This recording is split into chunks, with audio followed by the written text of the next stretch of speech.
আসসালামু আলাইকুম রহমতুল্লাহ।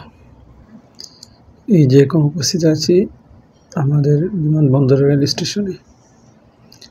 বিমানবন্দর রেল স্টেশনের অবস্থা দেখেন, হাজারো হাজারো মানুষ ওয়েটিং। ট্রেনে আসতে দেরি হয়, কিন্তু ট্রেনে এমন ভিড় লাগে ট্রেনে প্রবেশ করার সময়। এত কষ্ট, এটা আমি আজকে বিমানবন্দর থেকে ব্রাহ্মণবাড়িয়া যাওয়ার সময় বুঝতে পারলাম। একটা বিষয়, বাংলাদেশের কি পরিস্থিতি।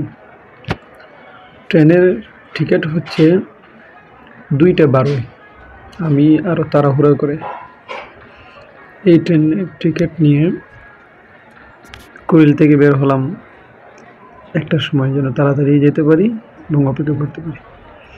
কিন্তু এই ট্রেন আমাকে অপেক্ষা করাইছে একবারে 3:30 পর্যন্ত।